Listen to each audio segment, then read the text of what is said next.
Hello and welcome everyone to another engaging session of the Organic Majlis. I'm your host, Jenny Robin from Global Links Exhibition, organizers of the 23rd Majlis Organic and Natural Products Expo to take place from 17th to the 19th of November at the Dubai World Trade Center. If you're new to us, the Organic Majlis is the leading online hub in the Middle East for exporters and importers for all things organic and natural and bio-based products. We unite thought leaders, innovators, key stakeholders driving the organic movement across the region and globally for the last 22 years. Today's session focuses on an exciting and a fast evolving topic, the future of organic, clean, and halal beauty in the GCC. The GCC beauty market is undergoing a remarkable transformation. The Middle East, especially the UAE, is one of the fastest growing markets for beauty and personal care products, projected to hit $60 billion by the year end.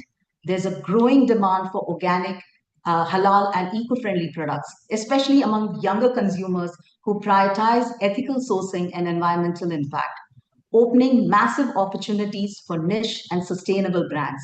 With a robust retail infrastructure, the region is becoming a hub for innovative, safe, and culturally aligned beauty solutions. In today's masterclass, we are honored to be joined by leading importers, distributors, and e commerce experts who will share their insights on evolving consumer trends, regulatory challenges, and the future outlook of clean beauty in the region. Without further ado, I would like to introduce you to our first panelist, Mr. Mohammed Shakeel Rahman, a veteran of the beauty and fragrance industry with over 30 years of experience. He's been instrumental in launching renowned brands such as Jizza, Atij, and Tadam. Currently, he leads the private label and beauty and fragrance division at the sixthstreet.com, part of the Apparel Group, focusing on product innovation, e-commerce strategy, and celebrity-led beauty brands across the GCC. Welcome, Mohammed. Our second Thank you panelist so is much, Jenny. Thank you, Mohammed. Our second panelist is Mukta Tirwani, who is the co-founder and chief executive officer of the MissPalatable.com, a venture she established in 2017. MissPalatable.com specializes in providing conscious, cruelty-free, and innovative beauty brands designed for sensitive skin. The company has been recognized in publications like El Arabia, Cosmo Middle East, Entrepreneur Magazine, Goodness Middle East, The National, Khalij Times, and Friday Magazine. Welcome, Mukta. Hi, nice to be here. Great. So we have been joined live by many beauty and cosmetic sector exporters from world over, and our team has started to collate all their ongoing queries to make this webinar session as informative as possible. That brings us to one of the top questions. And quite naturally, some of our exporters are intrigued to know what are the top trends currently driving the organic and clean beauty movement in the GCC. Here, I would like to invite Mohammed to answer the question first. So, good afternoon to all, and thanks, Jenny, for inviting us on this, I would say, a very hot forum. Uh, Clean and organic beauty. I perceive it from this way that the Middle is going to drive the clean and organic beauty, the whole concept, because the region has a sizable millennials and Gen Zs and youngsters who widely travel deep pockets, I would say, because I would say clean and organic is still in the niche. Niche is still considered to be a niche segment, but it wouldn't be a niche for a very long period of time with the kind of, I would say acceleration and growth in this segment, especially in the Saudi and UAE market, one of the region's biggest market. In fact, even with the Saudi 2030 vision, it aligns with that also to be more on a sustainable side and, clean side of the industries and businesses. UAE, as you and me, we both know, is driving this, very fast with all kinds of innovation, and they want to be at the forefront in the region. So I still feel that the region is very positive towards it. It has already adapted it. We already have a panelist here whose products are very clean and organic and doing very well. And there are many other brands which has been doing very well. We even at our own sixstreet.com has been adapting clean and organic products, extensively in our beauty portfolio. Even in the fragrance domain, we have been going more for, clean, I would say, products.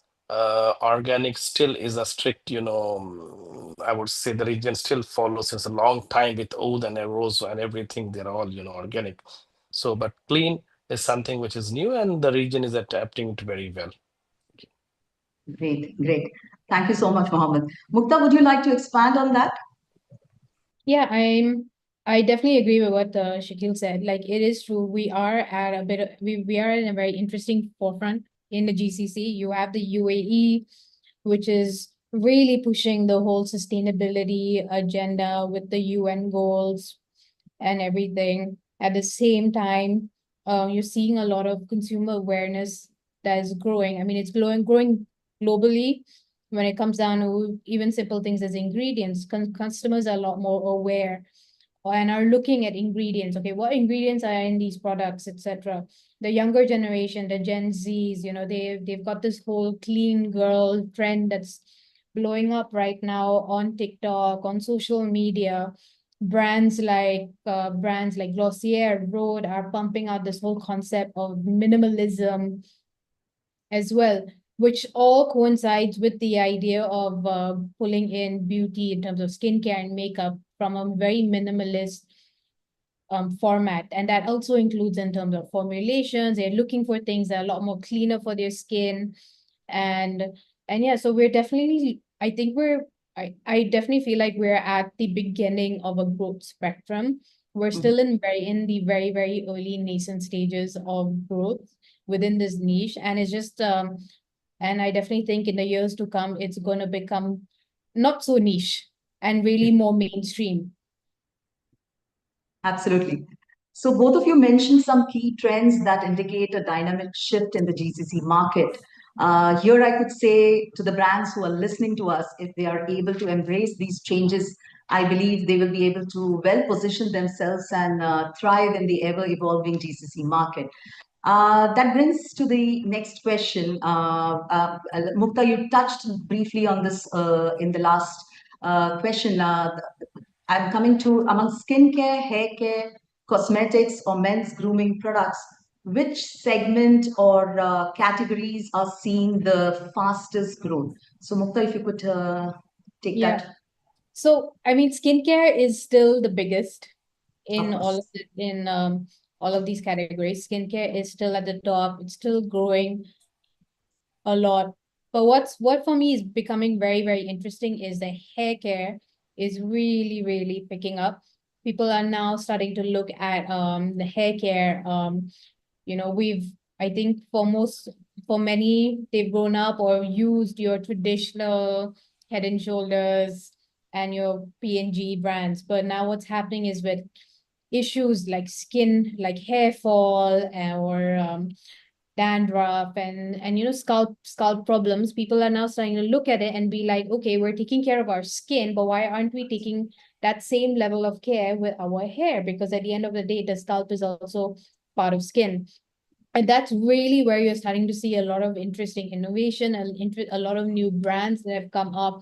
Even if you look at acquisitions as well recently, many of them have also been hair care brands. And I think this is a very, very interesting segment that's becoming bigger. Mhm. Mohammed, would you like to add something to this? Uh, yes, I think I very much agree with Mukta that, of course, skincare is the leading, segment in this area and everywhere across the region. It's not only whether UAE or Saudi, skincare is leading in everywhere in all the markets as the leading, fastest growing segment. One segment among the skincare which is growing and which is very interesting for us is the men grooming segment where skincare for men, acne treatment, anti-aging creams, and people are going more for the gone are the days of the heavy makeups and the Yeah. heavy do and even for men they're going for minimalist and the ladies are going for a minimalist kind of fashion where this skincare is more clean beauty, trying to understand basically what's in my product. That's a question which is coming quite often now in this region. Mhm. And this is, driving the market, like crazy. I mean, we see in our data also that skincare is way ahead. And yes, the second segment, which is really important, which is really coming up very fast, is the hair care. And even today, I had somebody talking to me about something, and the person was trying to use a hair care product, and the first question was, "Will it damage my scalp, or will have to have a something negative, with my colored hairs?" So Mhm. the consciousness level is going very fast. It's being, concerns in the region because of the high heat and the humidity is also one reason where skincare is a very important factor, because you and me and we all are exposed to this, the we are in the summer, so we know, I mean, what kind of Absolutely. temperatures are there. And so everybody wants to have something with a suntan with a very good SPF and things like that. But at the same time, back in the home, the skincare routine is taking a much longer time than what people actually used to take for the makeup routine. So yeah, Mhm. I mean, skincare and hair care, I think, are the two fastest growing segments in this region. Great, great. And thanks for adding up, talking about the men's grooming industry is also booming, as you mentioned. So, this is a fascinating trend, I would say, and a remarkable shift in consumer behavior. And this will only help our exporters, especially nascent beauty brands, to plan their product range as per the region's demand. So, we have been receiving a lot of questions from our audiences, and one of the key questions that is popping up is, what should international beauty brands know about halal, organic, clean certification requirements in the region? So, Mukta, would you like to go first on this? Okay, so in terms of clean certification, I don't, clean standards are really not there worldwide yet. In terms of standards and certifications, we're really looking at like vegan, Cosmos, eco-certified, sustainability, PETA for cruelty-free. And these these certificates actually really do matter, and it matters especially within the clean beauty space because, like I said, there is no standardization when it comes down to clean beauty. So in terms of being taken a lot more seriously as a brand, and when people recognize on the packaging the eco cert or the Cosmos or the vegan stamp certification on the products, there is more of a willingness to try and buy these products and brands.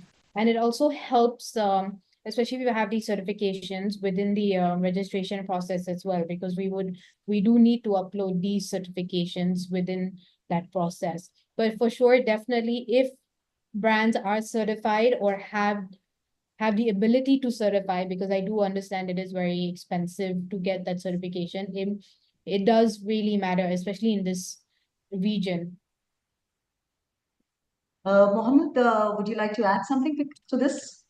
Yeah, see, one point which you touched upon, which is very important because the region, as you know, is very uh, relatable with the religious aspect of the people also in the region. So Yeah. halal certification is coming with a very big thing, and halal, and I would say clean. There is a big crossover in that, where if you halal certified, it becomes clean also, because derivatives from pork or alcohol, if it's not there, it especially skincare, so people are very much more uh, inclined to go towards those products. And halal certification, I always tell companies, if they have a halal certification, which is not a very tedious and long process, but at the same time it's a very important process for this region, and if it is halal certified, they gives that extra, the extra advantage. One other thing is, there are a lot of products which is being developed, which are Wadu friendly, the ablution with people do with those before the prayers. So there are a lot Mhm, of nail polish, nail cares, and makeup which are coming with water permeable, where yeah. the concept is that if the water goes inside the skin, it is certified as a Wadu friendly. And I had a discussion with a lot of ladies. I keep on meeting a lot of influencers who actually want me to bring up products which are very Wadu friendly also. especially in months like Ramadan and all, where women do not want to put on makeup because they would not be able to do their wudus. So both those things, I would say, go hand in hand. And the other thing, which are any I producer, manufacturer, distributor is looking to enter this region, if they have minerals free, parabens free, silicon free, that makes a huge difference, huge difference, because people's awareness and the consumer awareness has been very high these days now. And if they see that it's silicon free or parabens free or mineral free, they go for it. So halal certified, as Mukta was saying, PETA and organic, certifications go a long way. Of course, I mean, every certification takes you that extra mileage in terms of customer acquisition, but at the Yeah. same time the cost factor goes up. I mean, that's very much, I mean, that goes hand in hand actually. Thank you. That was quite insightful. There's a slight overlap and a similar question, but could you highlight some of the biggest regulatory hurdles for beauty brands looking to enter GCC market, especially the UAE and Saudi Arabia? Mohammed, if you would like to go first on this. Also, the hurdles are huge, but Yeah. nothing is impossible in this region. The biggest is, as you know, the Muntari certifications and the and the Ministry of Health and Prevention certification in the UAE, and the Saudi has their own certification, and the SFDA from Saudi Arabia, and if somebody has the EcoCert and Cosmos certification, these Yes. these all are becoming mandatory. And believe me, the UAE and Saudi are becoming every day more stricter and more compliant to the certification. Kuwait is following on the similar patterns. I think very soon Qatar and Oman, they all will follow the same suit, because the region is governed by usually the same kinds of the rules. So Yes. I would say, yeah, Montaji and Mohab certification for the UAE, and Cosmos and EcoCert certifications in Saudi, registration on the Saudi site for their clearances. These certifications takes a lot of time. So any company who is planning to come in this region needs to take a gestation period of 3 to 6 months Yeah. before entering this region. So that will help them. And of course, Saudi, they also have the rule of having a local distributor, where you need to have a local person Mhm. who has all the certification, or who, I mean, it's always safer to have somebody who already has the certificates, so that the onboarding of a new brand or new entrant can be done much easier. But I would say everything, I mean, the best part in this region is that if you have everything with you, if you are compiling with all the documentations, the certifications becomes very easy. So, I Absolutely. mean, I always appreciate this region, that we don't have any hanky-panky rules. We have a straight rule. You follow the rule, you have the documentations, things gets done very easily. But Exactly. yeah, I would say every company. I mean, even if you are already present in this region, you need to get into the certification, so that tomorrow the rules will become much tougher. Yeah, yeah. So right now is the right time to enter the market, I would say, because there's no organic standardization as yet. But as you all mentioned, it's coming soon. So to all our audiences who are looking to enter the GCC market before the rules get stringent, you all should look at entering. And here I would also like to mention that we have a trading division, GLA Trading, and we help all our exhibitors, exporters get their product registered as per UAE rules and regulations. This way, we help our exporters to be market ready when they are attending our show, and during the 3 days of the exhibition, to meet with the right distributors and partners and crack some deals. So if you want to know more, you can write to us at info@organicandnatural.com.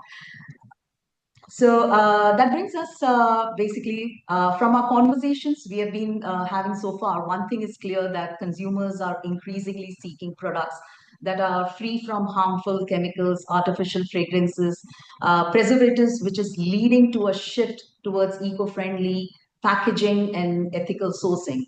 So that brings us to the next question. How important is sustainability in both packaging and product ingredients to today's GCC beauty consumers? Mukta, I would like you to take this question first.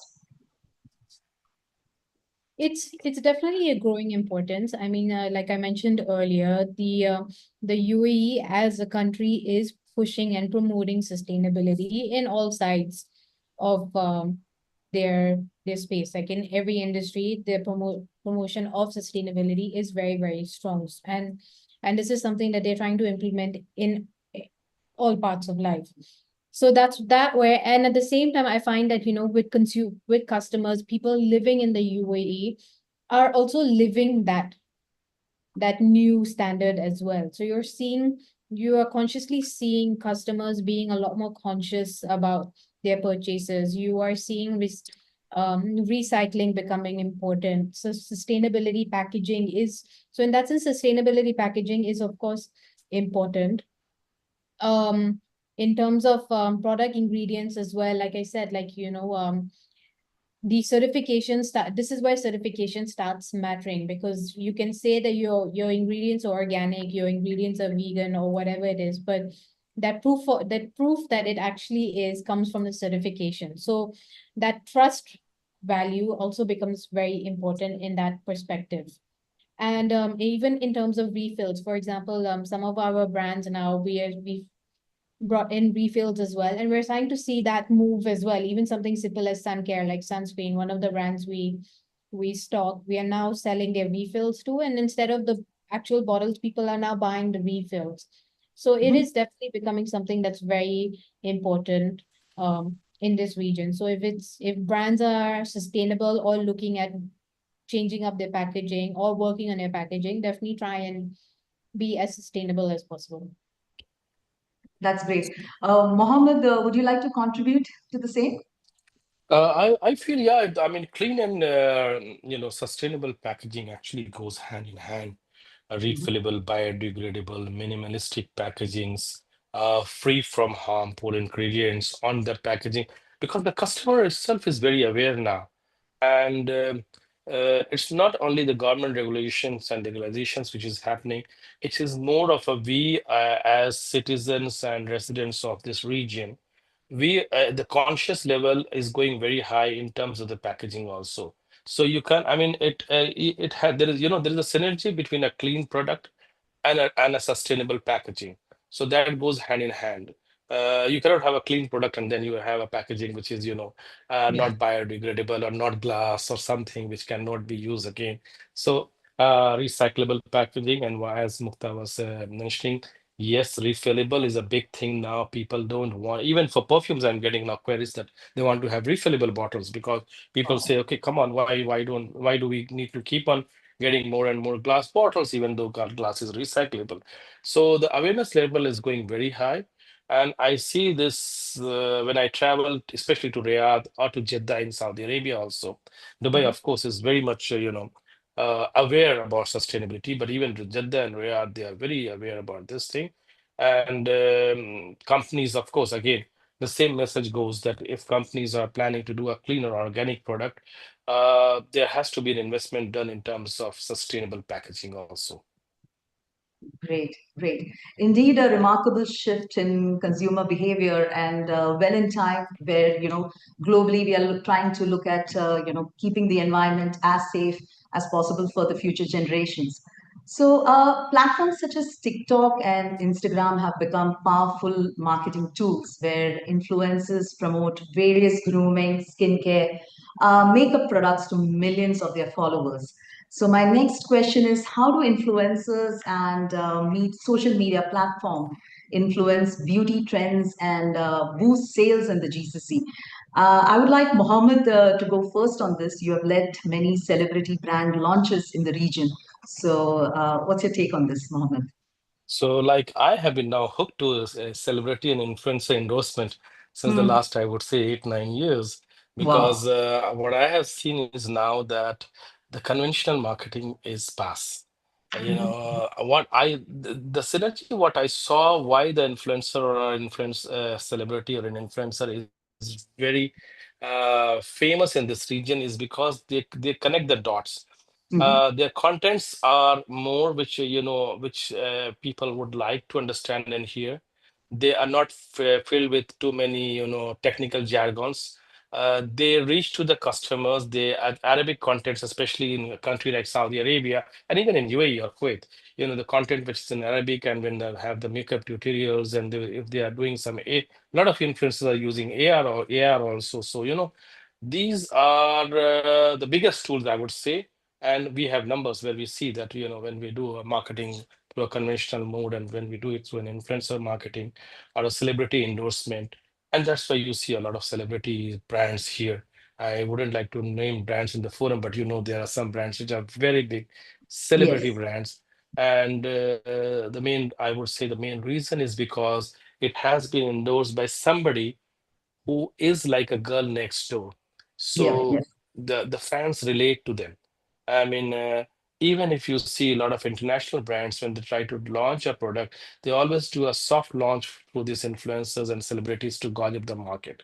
And yeah, I was speaking to a celebrity, and she was told me something very interesting, that the Korean makeup doesn't work well in this region, but skincare works very well, Mm-hmm. because the Korean concept of a glass skin doesn't bode well with the makeup routine in the regime in this region. So Mm-hmm. now there the celebrity plays a very big role, because then she talks about why she is not doing a Korean makeup, and why she's doing from, let's say, an XYZ brand from Italy or Spain, Mm-hmm. because Mm-hmm. that's more minimalistic and what is required for this region. So earlier, if you would have seen, 5 years back, and it was a heavy makeup kind of concept and things which is going back. So Mm-hmm. yeah, to sum up, I would say they are one of the biggest mode of influence. And also they use their TikTok shop in Saudi Arabia, which is now coming up very fast. Mm-hmm. Snapchat and in Snapchat and TikTok in UAE, and Instagram and Snapchat in Kuwait. I would say they're the best mediums to promote for, especially for a new entrant in the market who Mm-hmm. want to bring home their, I would say, the add-ons or their special features in the product. I would say go for a conventional marketing, but you should always go with an influencer endorsement also, so that at least the point is brought home very fast. Mm-hmm. Great. Mukta, what are your thoughts on this? And do you use influencers to promote some of the brands that you represent? I mean, for us, yes, influencers are still our number one conversion driver. And Okay. I think a lot of brands can say that within this region. But I do feel that the game has changed a little bit as well. So for us, recently, we have definitely changed our strategy, and we are working more with micro influencers and Mm-hmm. wellness creators. And the reason why we've started working with them is that we find that they are a lot more authentic and a lot more relevant to the audience that we are catering to as well. So we find even something simple as we had one hair care brand, Mm-hmm. and we had launched it, and it wasn't really moving because people couldn't understand the brand or how to use the products. Mm-hmm. So we started a campaign, and we brought in a couple of micro influencers, and we sent them the products, and we told them, and we instructed them, okay, this is how you're supposed to use it. If you can do a before and after video, so where you use it, and then so it was a color toning product, a Okay. bit after, so you could actually physically visually see it. And so we gave that to a few micro influencers. They put up reels on it and obviously tagged us. Within a day or two, we started getting orders in for this product. So that's how strong the influencer reach is in terms of conversion over here, especially when there are brands and products that you may not understand if you're looking at it visually on the website, but once you go onto Instagram and you see how the product's actually used and Mm-hmm. the before and after effects of it, that's when it's like, oh, okay, I need to try this now. So that feeling comes up. And we see this being very, very effective in terms of marketing for us. Great. So I think even Mohammed mentioned that, I mean, influencers do have an important role to play because people connect to them. These followers are seeing their content on a regular basis, and knowingly, unknowingly, they have an influence. And like you said just now, if they show before how to use the product and what are the after results, these are like live, testimonials about the product, which a consumer like us will relate to and get inspired to probably buy the product for personal use. I believe the next question, what is coming through, is a very important question, and our listeners will really benefit with your insights. How do major distributors, e-commerce sites, and beauty service providers source personal care products? And what criteria influence their brand choices? So I would like Mohammed to go first on this. So this is not an easy question. This is a very difficult question, Yeah, actually. it's too many questions in. Um, yeah. See, since we at Apparel actually we work with a lot of distributors and a lot of principals, having Yes. almost 85 brands, and at the same time, Mhm, distributing a lot of brands also. Uh, One thing for sure, what we do, of course, I mean, then there's a hell lot of professional people who are working behind the scene. But one thing is for sure is that our people go to a lot of beauty exhibitions and buying sessions all across the world, mhm, and we try to bring in something which has the newness, which has a USP, which is something new in the region, and at the same time which relate with the region. So these are for us. These are very important criteria. Like Apparel has been into mostly into upper to middle, and high kind of products where we don't want to bring a skincare which is a mask skincare. I mean that's not our segment. I'm just yes. talking about us. I mean, it Yes. doesn't mean that the region doesn't cater to, because for us, maybe almost around, I would say 80% of our customers are the local Arabs and, the high-end expatriates, high-net expatriates who use the products. So skincare, people are very conscious about the quality of the skincare. And that's Yeah. why we always try to focus on brands which are either not in the region or brands which have something unique proposition with them, which when we bring it to the region, it helps out. The second thing is the performance across the globe of the brand. That also makes a huge difference for us, especially in the North American market, where Mhm, a lot of things, a lot of brands which we have seen has been successful in the North American markets has been successful in the GCC market also. So that's also a criteria. At the same time, like we brought Forest Essentials here in this region mhm. because they had something different to the Ayurveda kind of thing, Yes. holistic approach towards beauty. So, in a nutshell, I would say there's a lot of criterions which comes, but yeah, there has to be a clarity on who is your customer, Yeah. what is the customer need, and is there some? It cannot be just a Me Too product. There are hundreds of brands which keeps on connecting with us, but unfortunately, we are not able to bring those brands because already there are 10 of these brands already available in the region. So the customer doesn't get something additional benefit out of it. So for us, it's very clear.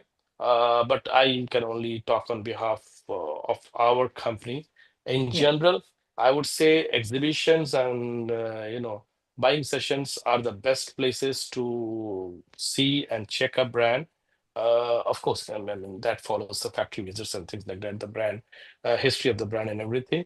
But the best works. I mean, we were in Turkey just 2 weeks back, and there was an exhibition there, Yes. and we saw fantastic brands there, and we were Mhm, really interested in some of the brands because they were not available in the region. mhm. So that makes a huge difference when you have something very near. I mean, Turkey is like next door to us, but not here. So why don't we bring the brand? So that's the thought process. Okay, okay, that's great, Mohammed. Thank you. And Mukta, what is your criteria to source products that you represent? So we actually have a very stringent curation process within Miss Palatable. And the reason behind this is that our customers trust us with a certain level of performance and quality as well. So there's a certain expectation that comes with buying of our store. So that's where we have a curation process. We obviously number one is make sure you have your paperwork, because if you don't have your paperwork, then it gets very, very difficult to Clients. register the brand over here. So that's one. The second one would be we like to get into the heads of the brand. Why exactly does this brand exist? Why are you, and that's really where we start to understand the brand a bit better in terms of what is it that they are bringing to the table, what's unique about their brand in terms of product innovation, formulation, branding, or whatever is what makes them stick.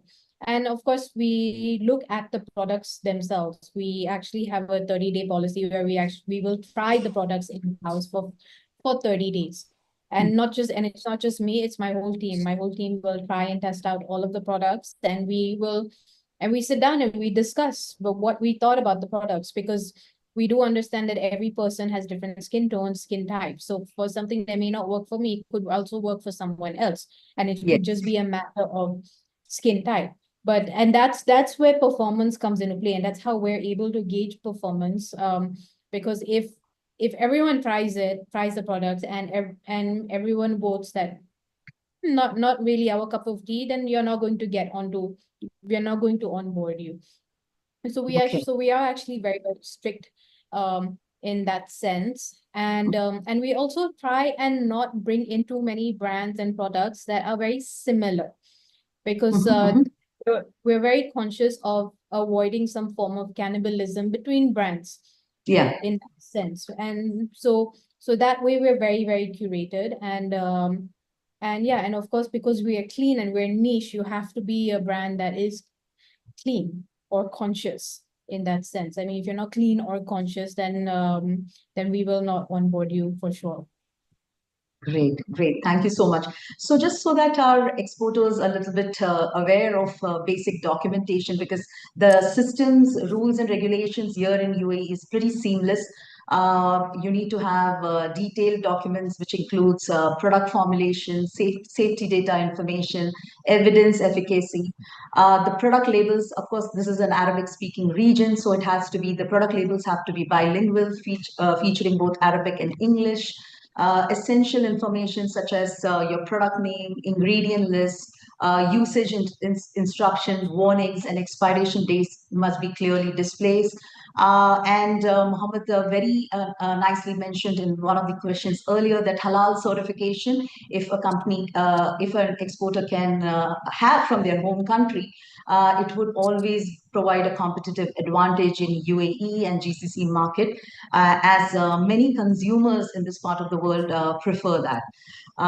So that brings us to the next question, where we would like to know what would be your tips that you would be wanting to give to emerging beauty brands to successfully partner with top GCC retailers. Probably Mohammed, you could go first on this as well. Uh, I would say one very important point which Mukta had mentioned Mm-hmm.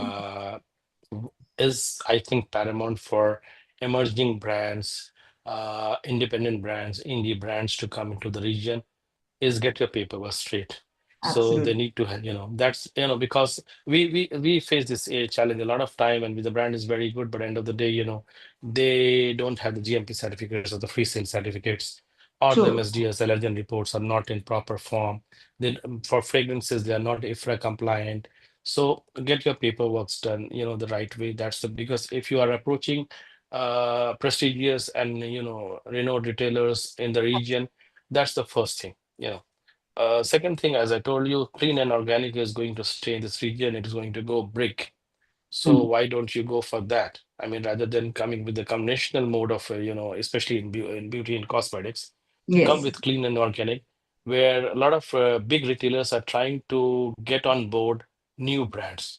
So now what I'm telling is very important. I mean, even for us, we are trying to get on new brands, but that will be a very big important criterion for us if the Mm-hmm. brand is into clean and organic products. Mm-hmm. So yeah, that is also very important. Third, you had mentioned packaging. Yeah, this region requires the packaging to be multilingual. It has to be in English and Arabic. I have Yes. sometimes seen very hilarious translation in Arabic, which Mm. doesn't actually relate anything to what is written in English. So that doesn't Absolutely. shouldn't be done through Google. It has to be done through a proper, copywriter and a content writer who can True. True. properly do that, because then it gets stuck at the registration process, Yeah. because when the gentleman will see that and it's written something totally different, so I mean, it's just not to bypass. That's an important criterion for registration. So Mm. that should be there. And I always advocate it has to be niche and it has to be premium. When you're trying to make money better on the premium and the niche segment, where there's Yes. still a lot less cluttering than on the mass. So bring good products, use good, ingredients, try to use local products. There's a lot of things now made in UAE, made in KSA, camel Yes, milk, big thing now, dates, I don't know, sidra honey. A lot of things are coming from the region. Argan is a big thing. It was a big thing since the last 5 years now. Before, I yes, mean, Argan was only the technical people used to know. So if you have something like that in the product, makes a big difference. And absolutely. retailers, I think retailers would like to have those kinds of brands. That's pure wisdom and experience speaking. Thank you for sharing these tips. That brings us to the to our $1 million question. I would like to ask your final thoughts for brands looking to succeed in this in GCC market. Mukta, would you like to go first on this? Yeah, I think we've pretty much said a lot of it. One thing I will definitely say, especially if you're a new and emerging brand, I have seen some really ridiculous branding that has gone on. This region is a very visual region. So in terms of marketing, socials, everything, if you are a brand and you're reaching out to retailers, distributors, but your branding is not cohesive, it is not going to go down really well for you. So you have to have extremely cohesive branding, visual content. So if a distributor or brand or a retailer asks you for images, for example, high quality images is so important. Yes, Social media, how strong is your social media as a brand as well is very important as well. Packaging, even in terms of like the tubes and the product packaging, is it coherent and cohesive in terms of a branding, or is it just wishy-washy, especially within the niche space? Like, I do understand it is a lot more expensive, and a lot of new upcoming brands will try and cut down costs on that side, but it does show, as from a retail perspective, as a retailer, we do see these things, because at the end of the day, it is a very visual industry too, especially within this region. People do buy with their eyes. So yes. I would definitely look at making sure that your branding is extremely cohesive from every point that you're in. That's really insightful, Mukta. Mohammed, would you like to give your final thoughts for brands looking to I think succeed? Mukta has highlighted all the important, criterion. Yes, Yeah, I would think, a couple of things. Keep it simple. Sometimes people make it too cluttered. The yeah, ingredient list, keep it simple. Highlight your certifications, because when the customers, I see everybody in the shops now, reading at the back of the packaging. So if you have good certifications, highlight that. Yes, yes, your visuals and images should be fantastic, especially if you want to onboard on an e-commerce brand like Sixth Street or Namshi. The cataloging will not happen if you mhm, know if you don't have nice visuals. And then there has to be a scientific story back. If you are bringing a clean and organic product, let's have a content, a story. mhm, People are very conscious. I reiterate this, which I told in my opening statement. This region is a well-traveled, well-educated region. You see in the best of boutiques in London, Paris, and everywhere, people from the GCC, browsing through the stores. So they know what's the international fashion. They know what's the trend. So if you are bringing something, bring it with a story. Bring it as the scientific story. If your product is a clean, we are talking in this forum for a clean and organic product. So if you are bringing a clean and organic product, let's have a scientific story behind it, what you are doing and what's your contribution to the environment, how your factory is making the lesser carbon footprint. These things actually matter these days. So that will always give you an edge than the other one. absolutely, absolutely. Thank you so much. That brings us to the very end of our beauty sector masterclass. Here, I would like to thank our expert panelists for sharing their valuable insights to our engaged audience, for being a part of this important dialogue. Today's discussion reinforced how GCC beauty market is evolving, with consumers increasingly prioritizing transparency, safety, and value-driven choices. As demand for organic, clean, and halal products continue to rise, the region presents meaningful opportunities for brands ready to innovate and adapt. We encourage you to keep the conversation going and join us in person at the 23rd Middle East Organic and Natural Products Expo in Dubai, taking place from 17th to the 19th November at the Dubai World Trade Center. To know more about the event, or if you have any queries pertaining to today's masterclass, write to us at info@organicandnatural.com. We, the organizers, will be happy to assist you. Thank you all and have a lovely day ahead. Thank you. Thank you. Thank you.